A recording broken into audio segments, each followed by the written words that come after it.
Salut l'équipe, j'espère que vous allez bien. Je suis H, votre hôte, et aujourd'hui on se retrouve pour un jour très spécial. On est ensemble pour le lancement de la saison 2 de The Process House. Allez, c'est parti.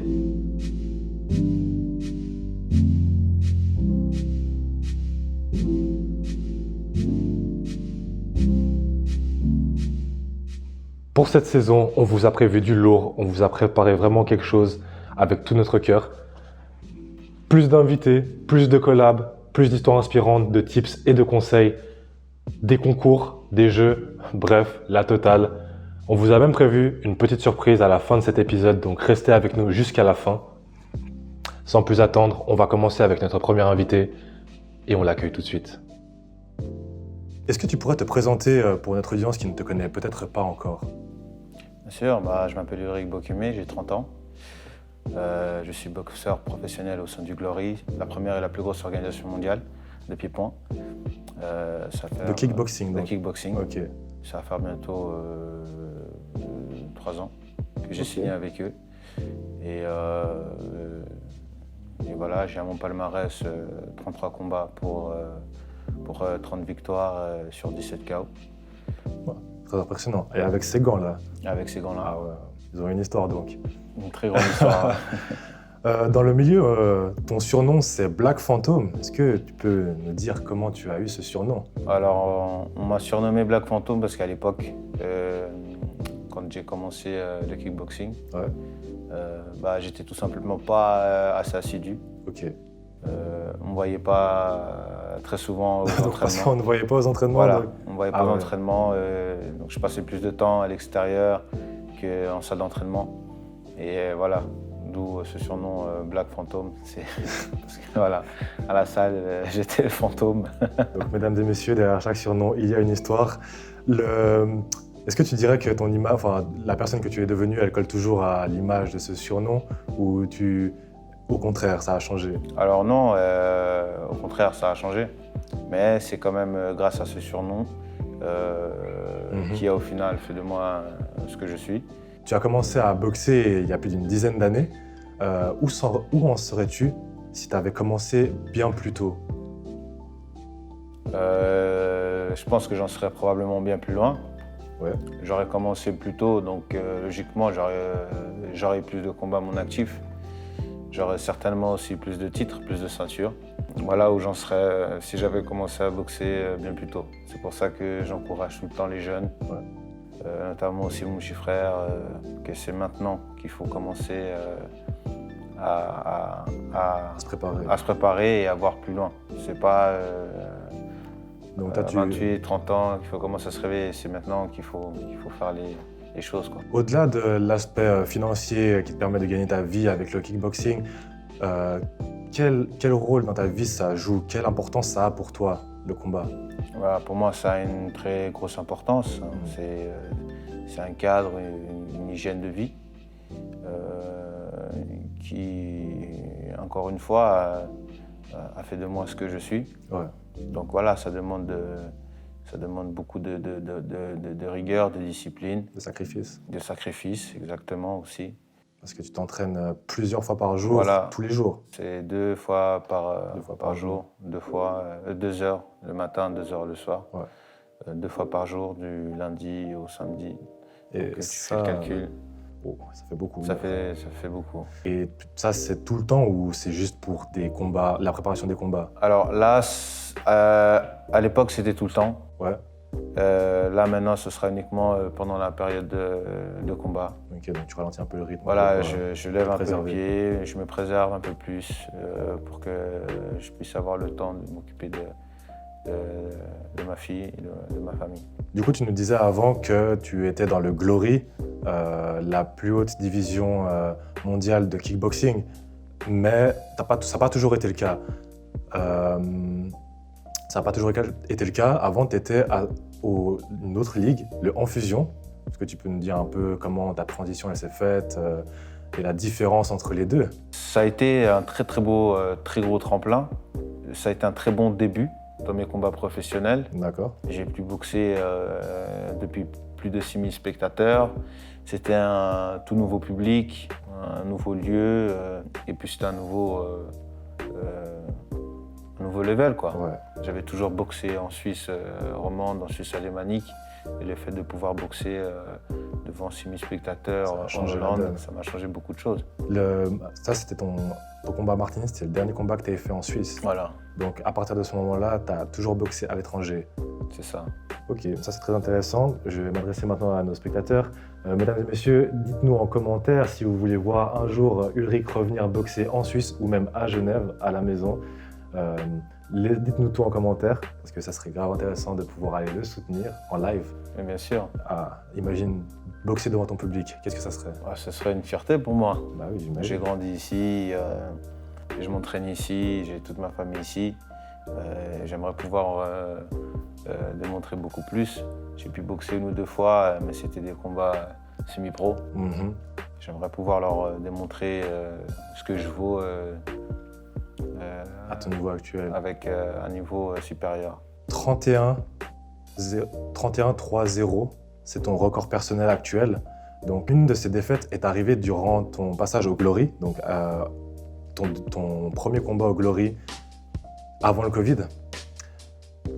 Est-ce que tu peux nous dire comment on revient, à quel point c'est dur une défaite et comment on en revient pour ensuite enchaîner sur une victoire comme tu l'as fait? Je pars du principe qu'une défaite ne détermine pas qui tu es, ne détermine pas tes capacités. Donc moi j'ai assez vite relativisé. Le plus dur, c'est pas de tomber, c'est de se relever. Exactement. Et quand tu te relèves, tu es encore plus fort. Donc je partais de ce principe-là. Ouais. Et d'ailleurs, je suis revenu plus fort. Bah oui, puisque Puisque, tu as vaincu ton adversaire après. exactement. Donc, mesdames et messieurs, Ulrich nous dit que le plus important, ce n'est pas de tomber, le plus dur et le plus important, c'est de se relever. Si vous êtes capable de vous relever, vous reviendrez plus fort. Ça, c'est une certitude. Ulrich, maintenant, j'aimerais bien te demander, parce que ça, c'est une question importante quand on interviewe un sportif, c'est quoi le plus important, la préparation mentale ou physique pour un combat? Le plus important pour moi, c'est la préparation mentale. Ok, pourquoi? Parce que mentalement, tu peux gagner un combat que physiquement, Tu n'avais peut-être pas le niveau pour gagner. exactement. Tandis que l'inverse, C'est pas possible. c'est plus compliqué. C'est plus compliqué. Ouais, voilà. Ok, donc quand tu es entré dans tes combats, tu étais toujours dans un état mental, on va dire, ou est-ce que tu savais? Un état mental d'acier. Ouais. Tu peux être très très bien physiquement, mais avoir un mental de chèvre. Le combat, il ira pas bien loin. Ok, Tandis que si tu inverses, tu montes sur le ring avec un physique, voilà, tu n'as pas trop travaillé ton physique, mais que mentalement, tu es réglé, et tu peux mettre n'importe quoi en face de toi. Si le mental il est enclenché, il n'y a rien qui peut t'arrêter. et tu es monté avec quel état d'esprit? Lors de ton dernier combat, justement, celui que tu as gagné après avoir perdu contre ton adversaire au Glory? Alors, je suis monté avec un état d'esprit de guerrier, de vainqueur, mais je sais que j'étais pas réglé au max. Je revenais quand même d'une défaite depuis mon premier combat au Glory, et avant ce premier combat au Glory, j'avais justement eu cette deuxième défaite par KO aux îles Canaries. D'accord. Donc, je t'avoue que ça a été un peu compliqué. De revenir. Et on a travaillé là-dessus. Et voilà, avec le temps, ça passe. Ouais. Donc du coup, tu n'étais pas à ton 100%. J'étais pour pas ce à combat. mon 100%. Ulrich, on veut te voir en action, de retour sur le ring.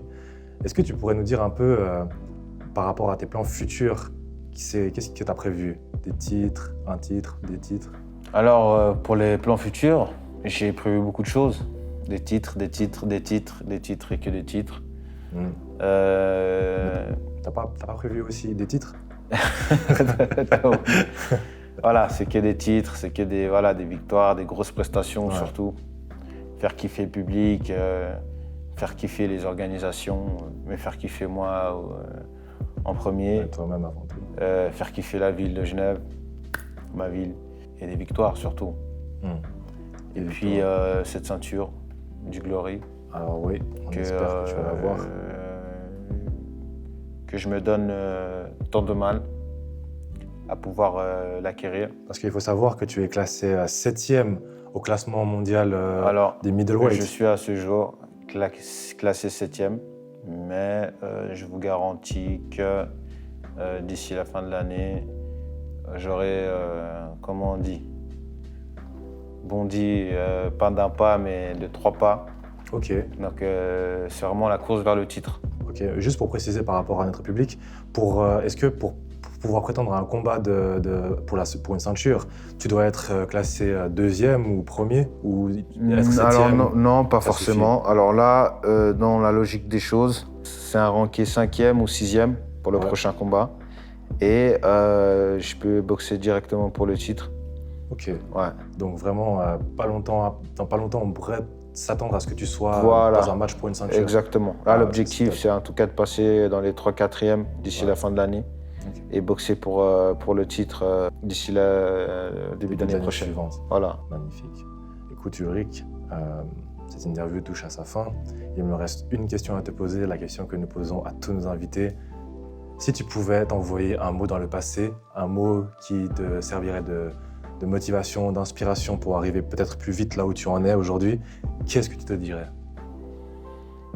Alors, ne jamais rien lâcher. Jamais rien lâcher. Ne jamais rien lâcher.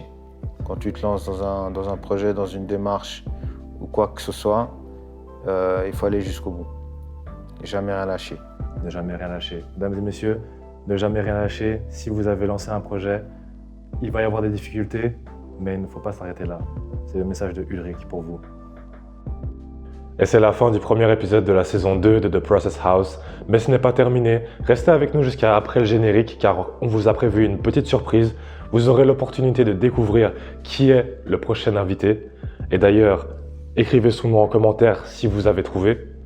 En attendant, j'aimerais remercier l'équipe de production de la SAE, nos sponsors et toutes les personnes qui ont collaboré sur ce projet. On vous retrouve pour le prochain épisode. C'était Ash votre hôte. Je vous dis, trust the process.